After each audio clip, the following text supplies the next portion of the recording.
విజయవాడ నగరంలో ఒక్కసారిగా హైటెన్షన్ వాతావరణం నెలకొంది.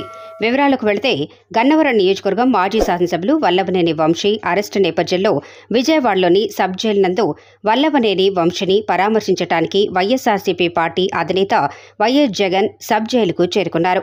అనంతరం సమాచారంతో వైసీపీ సీనియర్ నేతలు మాజీ మంత్రి పేర్ని నాని, వెల్లంపల్లి శ్రీనివాస్, బాపట్ల మాజీ ఎంపీ నందిగాం సురేష్, మాజీ ఎమ్మెల్యే మల్లాది విష్ణు, కైలే అనిల్ కుమార్, మొండితోక జగన్మోహన్ రెడ్డి, ఎమ్మెల్సీ మొండితోక అరుణ్ కుమార్, లేళ్ల అప్పిరెడ్డి, ఎన్టీఆర్ జిల్లా వైసీపీ పార్టీ అధ్యక్షులు దేవినేని అవినాష్ మరియు వైసీపీ నాయకులకు అభిమానులు వైఎస్ జగన్కు స్వాగతం పలికారు. అనంతరం విజయవాడ సబ్ జైలు నందు 144 సెక్షన్ అమలు చేశారు.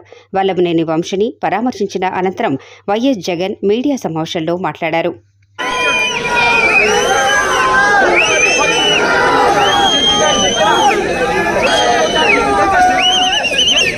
చంద్రబాబు నాయుడు గారు ఈ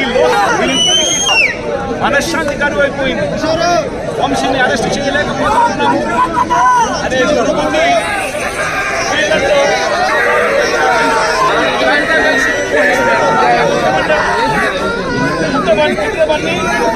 మరుసటి రోజు 11వ తారీఖున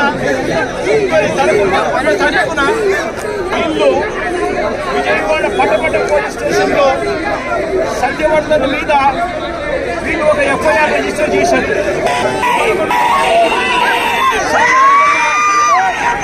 ఇద్దరి మీద రిజిస్టర్ చేశారు.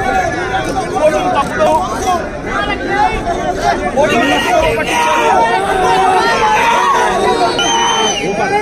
అని వంశీని సత్యవర్ధన్ మీద వీళ్ళు తప్పుడు కేసు వీళ్ళు బనాయించారు.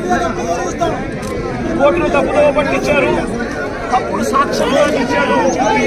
ఎఫ్ఐఆర్ రిజిస్టర్ చేసిన కాపీ తీసుకొని పోయి సత్యవర్ధన్ అమ్మను సకలను కూడా 12వ తారీఖున